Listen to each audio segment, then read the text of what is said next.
Onto the main field now, and the rate of attrition was certainly an indication of how difficult this course was, with 12 of the 26 crews failing to finish the event. Rounding off those that did finish, in 14th place were Kevin Bruce and Timothy Chadbourne. It was never looking good for the pair since they stopped on their first run and dropped down to the bottom of the results from such an early stage, but a finish is more than some managed. They also finished 15th in the championship. Richard Green and Richard Griffiths take the 13th spot, a steady drive that gets them to the finish, and with 10th in the championship the pair are one place down on last year.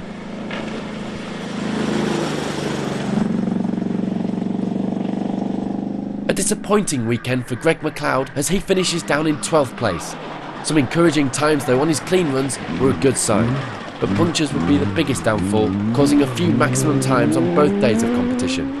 He does claim 8th place though in the championship, so let's hope his luck changes in 2011. He has certainly shown that both he and the car have what it takes to challenge for the top places, given more reliability.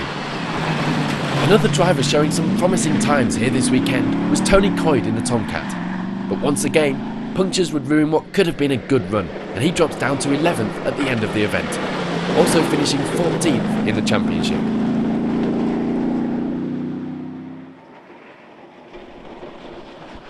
A disappointing end to an up and down event for Mike Moran. Having been up as high as 4th overall, it all went wrong with a number of problems, all leading up to losing a wheel just before the finish of the final run. But with some careful balancing, the car was able to cross the finish line and take 10th place. Mike also improved his 2009 finish with 11th in the championship this year.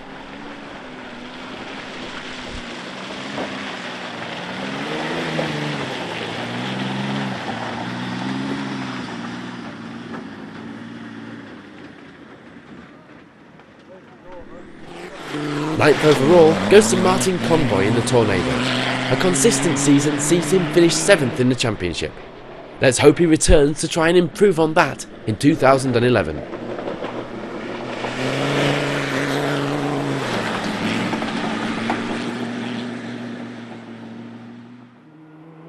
Steve Smith and John Griffiths take 8th place after being off the pace somewhat here this weekend.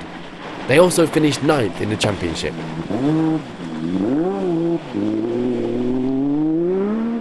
An impressive climb up to 5th for Martin Cox towards the end of day 2 was sadly lost on the final run when he dropped down to 7th. Still, a great result, and he finishes his championship year off in 17th place. One of the biggest climbs of the weekend was Ryan Cook in the Defender. Problems on the very first run saw him down in 33rd place, but 9 runs later at the end of day 2 he finishes the event in 6th place. Unfortunately, the rest of the season wasn't as kind, the Land Rover driver ending his championship year in 24th place. Despite a host of early problems and the incident involving the Metro of Phil Ibbotson, Charlie Evans finishes in 5th overall. Showing good pace over the course of this season, he has not always had the consistency and finishes the championship in 19th. Not the best of starts to day 2 for Gordon Monaghan.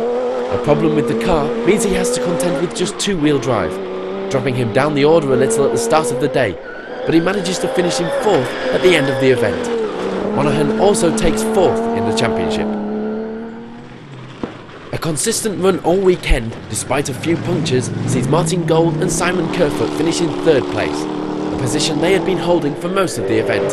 This final good result helps them take 3rd overall in the championship for 2010. But being crowned 2010 BCCC champions this weekend were Tim Dilworth and Anthony Brinkman.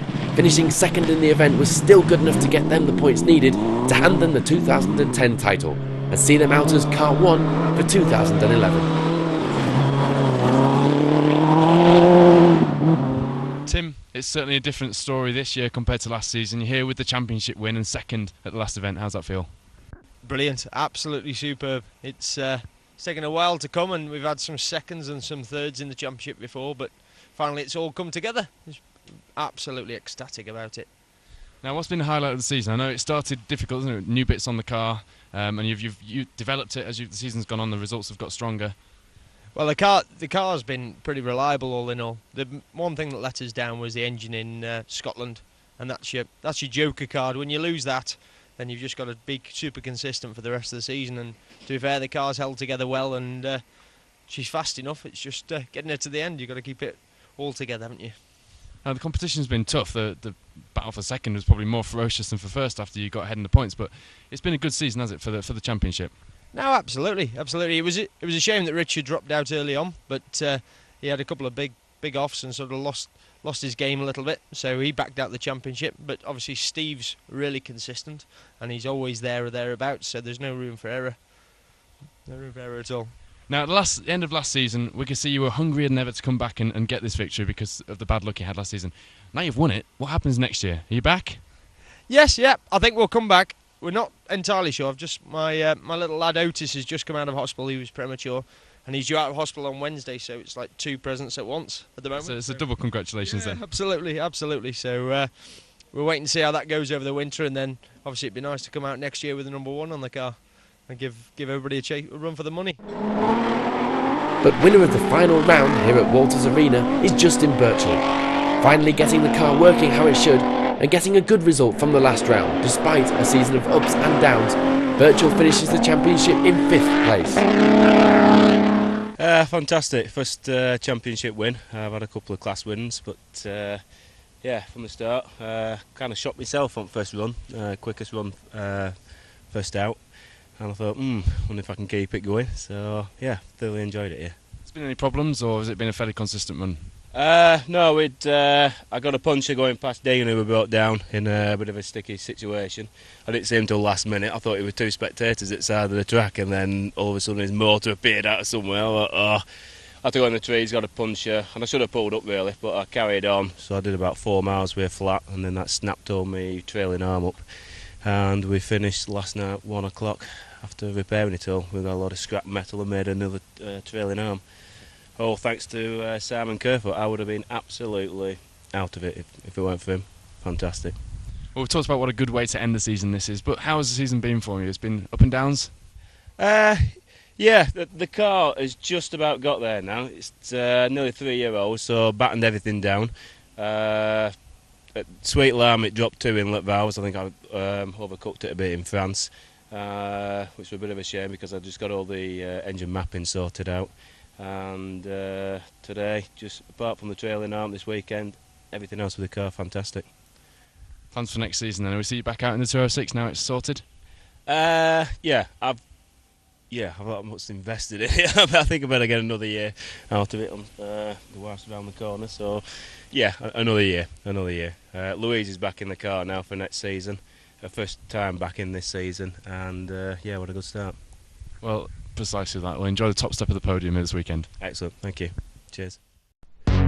So as another season comes to an end, this is how the championship looks. We hope you've enjoyed the action this season and that you'll join us again in 2011. But for now, we'll leave you with a look at what makes the British Cross Country Championship the UK's premier off-road racing series. Stay tuned to Special Stage for action from the Cambrian Rally.